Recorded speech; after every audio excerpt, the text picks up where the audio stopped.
vështira e kërkimit, trupi 29 vjeçarit Artit Beshiri është gjetur pa shenja jete në masivin e Kromit dhe inerteve në fabrikën e pasurimit në Qavburrel, që menaxhoi nga një kompani me kapital kinez.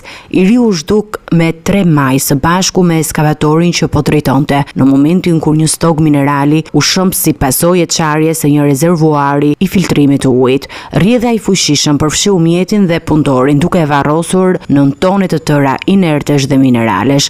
Në vendngjarje u angazhuan grupe të shumta shpëtim kërkimi, përfshirë dhe një njësi të forcave të sigurisë së Kosovës, që mbërritën të mërkurën për të ndihmuar në operacionin kompleks. Kërkimit u kryen me mjete të rënda, pajisje për detektiv të trupave nën tokë dhe mbështetje nga ushtria. Kemi punuar me përkushtim për të nxjerrë trupin përkundër terrenit të vështirë dhe kushteve të pavështira. Ndërkohë, policia e komisariatit të Matit ka vënë pranga drejtuesin teknik të firmës që administronte zonën e punës, i akuzuar për shkelje të rregullave të sigurisë